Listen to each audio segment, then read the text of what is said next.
start my clock. See how we do on time. I'm really honored to be here today, honestly. I've been wowed by so many of the presentations, and I'm sitting back there taking notes too. So thank you to the previous speakers for sharing so much insight. It's really rich and deep. And it says a lot about the quality of the audience we have here today. So I'm excited to be sharing my story with you. I'm realizing I left the clicker back here, so I'm going to sneak back here and grab it.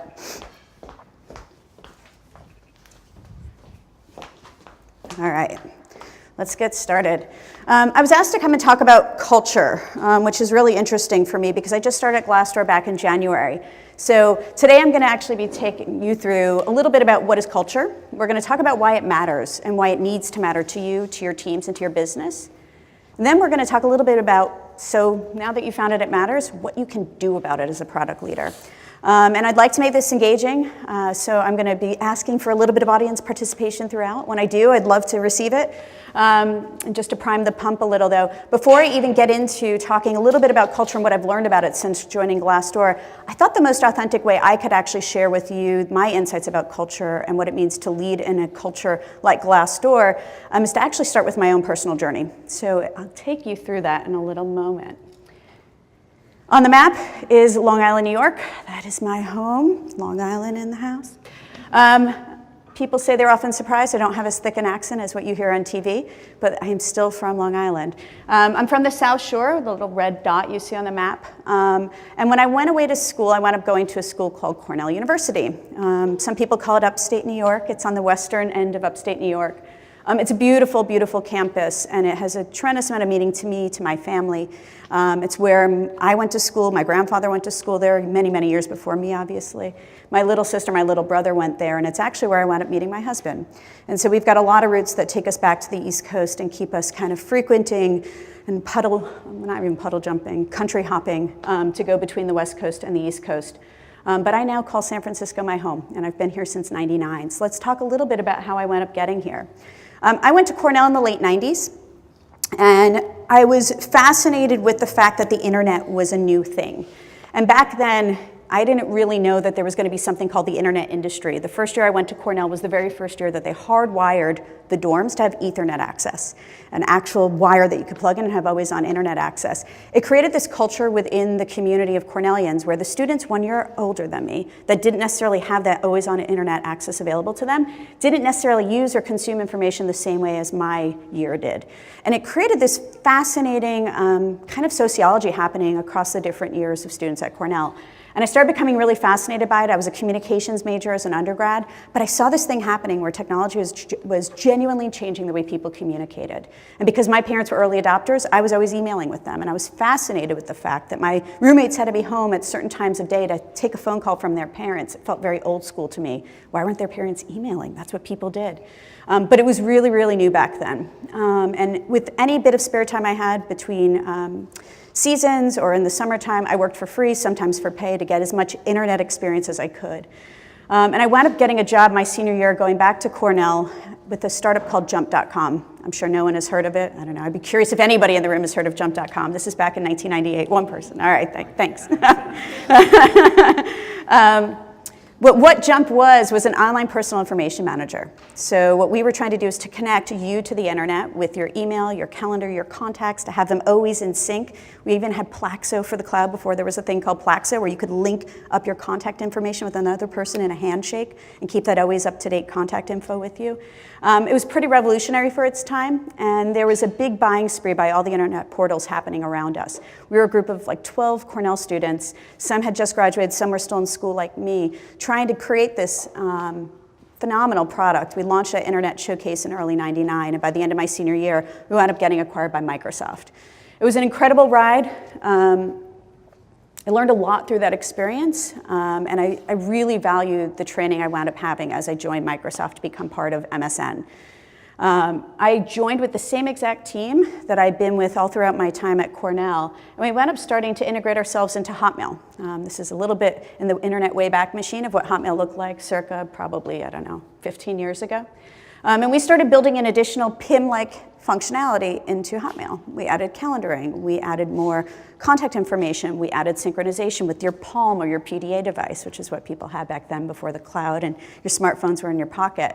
But it was a phenomenal experience, and I credit Microsoft for a lot of my learnings as an individual, as a great PM 101 experience for me of learning what it takes to build product, as well as learning what it takes to be a really great manager. I had some phenomenal people mentoring me throughout my journey there. All throughout my time at Microsoft, I wound up spending 11 years there. I worked on all different kinds of products, most of them consumer-facing. I also had a chance to work on desktop search, which is probably one of the best products I had an impact on at Microsoft. We wound up acquiring a tiny startup and building out the ability for you to launch a desktop search piece of software that would index the contents of all the files, all the documents, all your emails that were on your PC. It was awesome. Thank you. I'm hearing that from the crowd. It was really awesome at the time because MSN was in a head-to-head battle with Google. We heard a little bit about that earlier. I was at MSN at the time. And it was super exciting because we innovated Google here. We wound up launching this to market before Google did. And we had word that they were working on something similar to what we were doing, but it was really exciting to be first to market with it, especially given that Google had such an amazing lead for us in the web search space. Wound up spending some time on Bing. MSN changed their name a few times while I was there. It was MSN, then Windows Live, then Live Search. We wound up with Bing. Bing is the brand that you know today on their search engine. It was really a phenomenal ride, but I felt like I'd done a lot there. 11 years is a long time in the tech industry to spend at a place. And I kind of started picking my head up and looking around. And some of the people I'd worked with over my time there had done a startup that eBay had just acquired. And they started calling me and they said, hey, we're trying to rebuild the product discipline at eBay. Can you come over and help us? Yes, this was the eBay homepage. It's almost 7 years ago now when I first started at eBay. It's hard to believe that that was 2010. That was 2010 on eBay's homepage. And it looked a lot like the same logo you saw before in the Wayback Machine in terms of understanding those marketplace type of dynamics. But we did a lot of work to the buyer experience, and we wound up really using user experience, great product thinking, phenomenal A/B testing, and great technology to really advance eBay to being a much more modern-looking website and a much more seamless type of buying experience. Spent a long time here. I ran the buyer experience product team pretty much end-to-end about midway through my journey at eBay, and then I switched over to selling and had a great stint on selling. Had some really exciting times. Maybe a little bit more about me, and then we'll talk about where Glassdoor fits into the picture. I'm sure you can probably recognize a great family selfie when you see one. My kids, Ben and Lily, they actually go to school right across the street, across the playground here, so I'm very familiar with the neighborhood. And that's my husband, Pete, who I met at Cornell many, many years ago. But part of who I am as a leader and part of what I learned over the course of my journey is that my family matters to me. I'm a mom, and I'm also somebody who works really hard in my job. And I want to have a lot of impact at work, but I also want to have flexibility so I can do the things I want to do to keep my whole self fulfilled. And so when I think about the types of companies, the types of situations I want to be present for every day, because the amount of time we spend at work way outpaces the amount of time we spend at home, it's got to be a place that's going to balance my needs as an individual. So when Glassdoor came calling to me, I started reflecting and saying, am I ready for a change? I loved eBay. I still do love eBay. I still sell on eBay. I think it's a great place to shop. But I will tell you this, I started really reflecting on my own personal journey, and the things that came through to me that mattered to me as a leader was understanding the team, was understanding the purpose of a company, it was understanding the culture within that company, and then finally, what the state of the product was. And if I thought the state of that product was going to be something that made the best use of my skills, of my expertise, where I can have the most impact.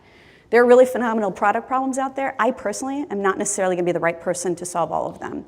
And when Glassdoor and I started talking, I said, wow, this seems like a really phenomenal opportunity. And I went through the list of these things.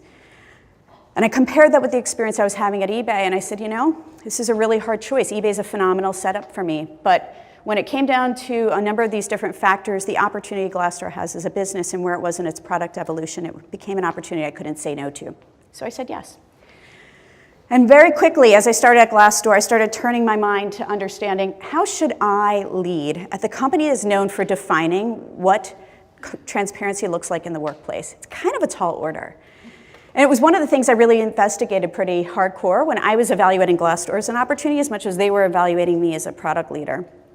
And One of the things I'm going to share with you today is just kind of my insights along that journey, because it's been eye-opening for me, and it took until now to actually reflect upon my journey since January of starting this role. And so what I'm going to share with you today, not to kind of give you the spoiler, but I'm going to give you the spoiler. What I've learned is building your culture for your product organization is very similar to how you think about building your product. So the good news is you already have the landscape ahead for what it takes to build phenomenal product. That's why you're here today, and you probably lead big teams, small teams, maybe you're founding your own startup, but you're here because you all have that in common. So the good news is that framework is going to come in handy as we start walking through what it takes to think about how you build culture into your team and how you build culture into your company. Before we go into that, I do want to take you through a little bit of a journey about what is Glassdoor. And it starts with understanding transparency. What is transparency? When we think about the founding of Glassdoor, it's built upon the framework of our founding members, Rich Barton, Robert Homan, our current CEO, Tim Bessie. And they went through a journey where they also started at Microsoft way back in the late 90s, and they branched off and they spun up Expedia. They had a vision for bringing transparency to the ability for an individual to use the internet to buy travel, to buy airline tickets. Before this, you only had to be able to access a travel agent who had a terminal, and you had to trust that they were looking at all the numbers in the right way to be able to give you the ticket that's the right price for what you needed. But you had to go through a travel agent. This completely disrupted it. Transparency, giving you the tools that you needed in order to be able to book your own airfare, eventually turned into hotels, cars, all different kinds of great shopping experiences around travel. Zillow was next up. Rich Barton went and he wound up using that same thinking around information asymmetry and applying that to the real estate space. And the birth of Zillow was, well, it was born, it was created. And with Zillow, the lesson learned in Zillow, again, like if you think about information asymmetry, it's the idea that somebody has access to information as a middle person and enabling the consumer to be able to access that information. And in the case of this, it was real estate agents. So you weren't necessarily able to get the right data around what the price of your house could be based on all the comparisons of the different market trends in your area. You had to work with a real estate agent. Zillow has enabled you to get that information now in a very scalable way through technology. And I think they've built some really innovative product experiences around that, Zestimate being one of their famous ones. And finally, Glassdoor. Glassdoor was founded on the premise of using technology to help people better understand opportunities, jobs, their salary, critical questions to answer as you think about making decisions in your career journey. But before Glassdoor, there was no place to get those answers unless you could phone a friend. If you knew one person at the company, two people at that company, great.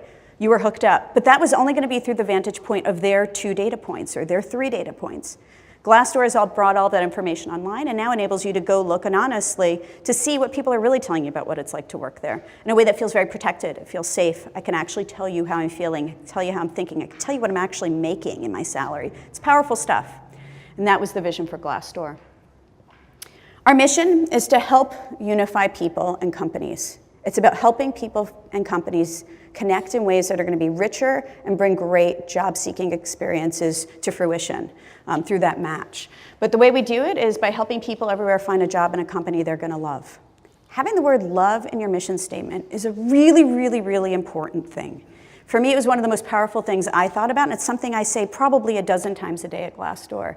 And the reason why is because you can build great products, but if you're going to build a great product that truly brings delight, that brings love, that's a high bar. That's a tall order. And I was impressed to learn about a company that wanted to bring love into their product because it was part of who they were. It was written into their mission statement. It's powerful stuff. Who knows about Glassdoor's best places to work? Have you ever heard of it? 50, 60, 70% of the room. So the best places to work list is a list that we generate every year. It happens towards the end of the year. This is 2015. Airbnb was rated #1 on our list. And basically what we look at is company performance on Glassdoor, rated by the voice of the employees at that company, obviously, because all the data we are creating is based on people who are working there telling us about it, telling us about what it's like to work there, how they rate that company on different attributes, work-life balance, compensation, senior leadership, and different factors. Airbnb a year ago dethroned Google from its #1 position here. It was a big deal. It was a great win for Airbnb. And they've really embraced transparency on our platform. But I will tell you, like in the last couple of months, because I was just pulling this up last night, you know, they've seen a little bit of a dip in the trend of their ratings. So something's going on within the company in the last few months where probably sometime mid-year they started feeling some pressure as a business. And if you start looking through all the verbatims, and I wouldn't encourage you to do it now because I'm giving my talk, but maybe when we're done a little bit later on, you'll see that some of what's coming through right now is themes around senior leadership, work-life balance, and career opportunities. So I think they're experiencing some scale problems right now, and I think that's very, very normal for any startup of their size and their magnitude, so this is no knock on them. I'm just using it to highlight the types of insights you can get from Glassdoor. So what? So what? Does transparency matter? Why should we embrace transparency? I think the answer is because transparency is something that we all as internet users come to expect every day. If you're using Amazon, you expect to be able to read a review about what this product is like. Is it going to be the right one to fill my needs? If you're going to be using Yelp, you're going to be figuring out, is this the right restaurant for me to go eat dinner at? And if you're using Glassdoor, you're trying to figure out, is this a great company for me to work for? So let's talk about that for a moment. What we have found, we have a chief economist on staff. His name is Andrew Chamberlain. He's pretty phenomenal. And what he basically did is he went through all of the data, if you look at the past 8 years of best places to work companies, and he compared their performance with the performance of the standard S&P 500. And what he was trying to ascertain was, how does Glassdoor's ratings and reviews impact a company performance or vice versa, and what are the correlations we see there? And what we've actually found is that if you look back 8 years ago and you started looking at the first best places to work lists that we started publishing, you trended them over time, you would find that our best places to work list companies outperformed the S&P by 122%. It's a powerful, powerful thing. And furthermore, if you looked at the lowest rated companies on our platform over that time, they underperformed the S&P by almost 30%. So what? Well, what that tells us is that happier employees, people are rating their companies well, it does correlate with business performance. And when you take a look at it from that lens, this is not just about company culture and enabling people to be happy in their jobs. It actually matters to how you produce. It matters to what your business performance looks like. So, what drives employee satisfaction? This is my audience participation moment. So, I would love for you guys to tell me, your leaders, what do you think drives employee satisfaction in your organizations, in your world? What has driven it for you as individuals? Anybody want to give me a couple snippets? Not judging. Learning and growth. Learning and growth. New manager. My manager. Impact. Great colleagues. Great colleagues, team. Autonomy. Inertia. Ownership. Flexibility. Believing in the company's mission. Ooh, you guys are good. This is very good. Thank you. A+. Well, let's talk a little bit more about that. We've done a little bit of research here too, and what we've found is that salary is not the main driver of satisfaction, and despite the fact that me as a hiring manager and probably all of you spend a ton of time negotiating with people, especially in the hotbed Silicon Valley for talent, salary may be a primary part of the component of why somebody chooses a place to work, but once they're there, it is not a main driver of satisfaction at all.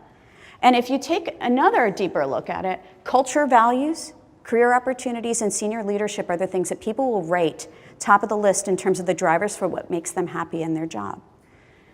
Flip side of this is if you ask people what makes you dissatisfied in your job, number one across the board is senior leadership. And so when it comes down to it, you as a leader have a lot to say about how you define what these things are in your company, in your culture, and your teams. Number one, culture and values. I'm going to take you through what this looks like at Glassdoor and what I've learned about it in a moment. Number two, career opportunities. You can have these conversations every day with your employees in your one-on-ones and your walk and talks and whatever works inside your culture. You can be talking to them about what they want to be doing next. They want to be heard, and they're telling you it's a top driver for their satisfaction. There's a lot you can do to drive that.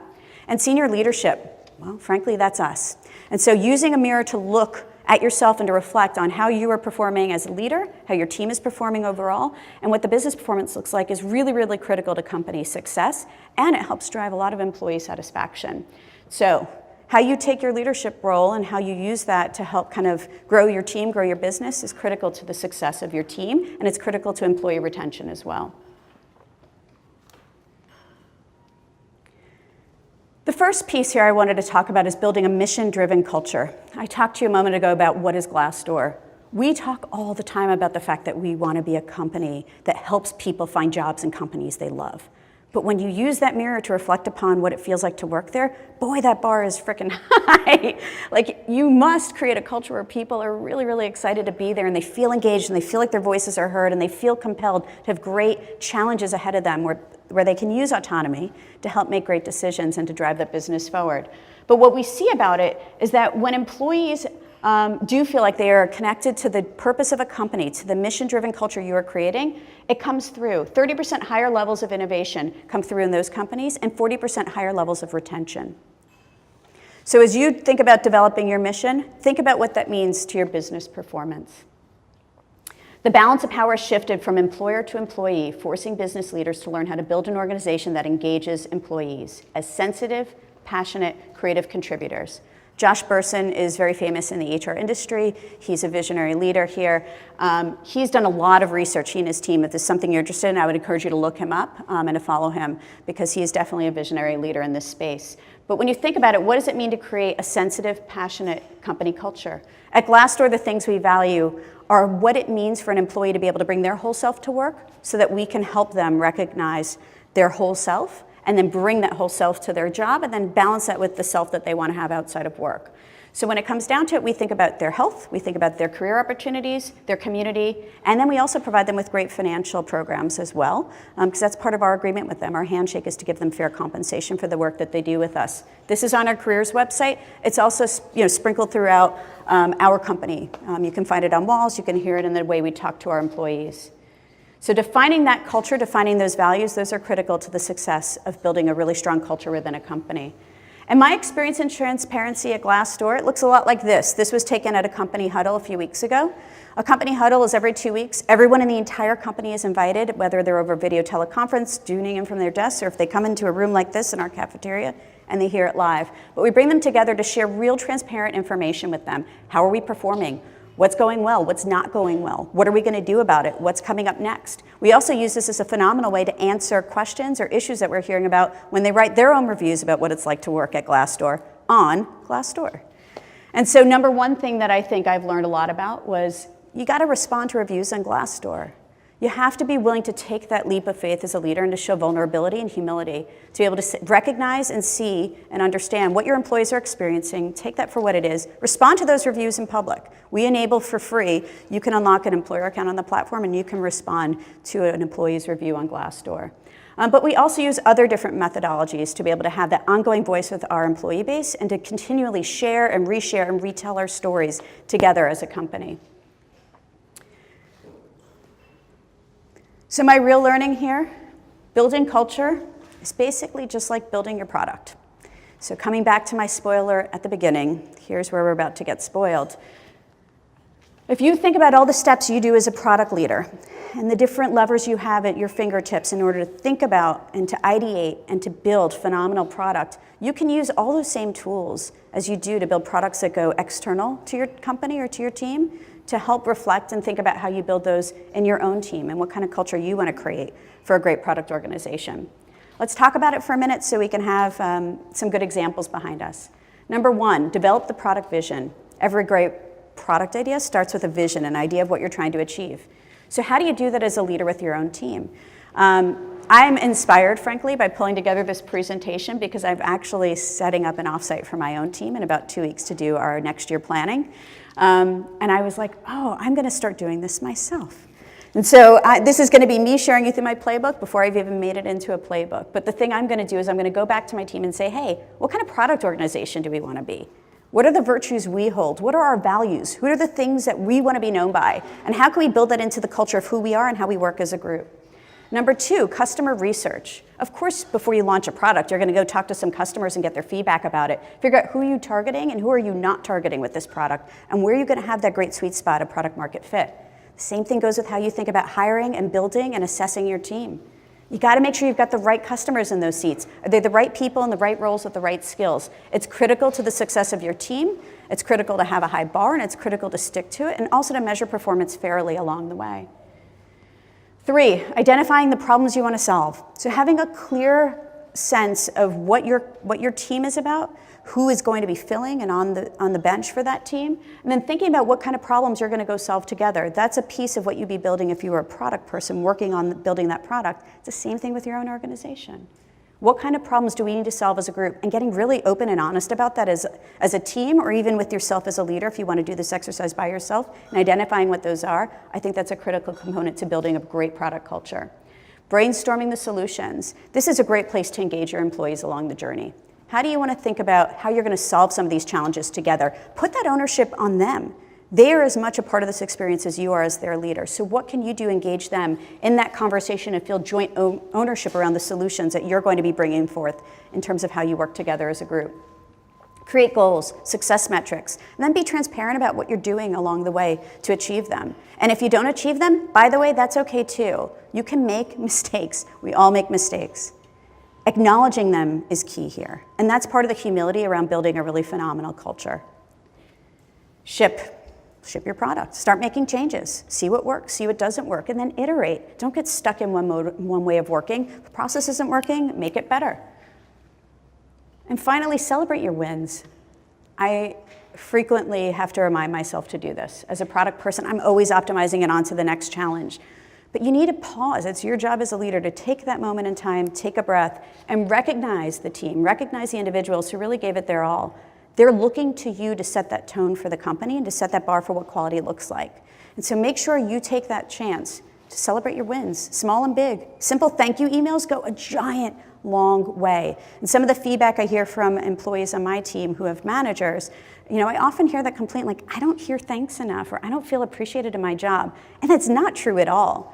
But the truth is we're all so busy that sometimes we forget just to say a simple note of thank you. So with that said, I will say that to you. Thank you guys for giving me the chance to speak with you today, and I'll be around afterwards if you have any questions. I'm happy to chat further about company culture.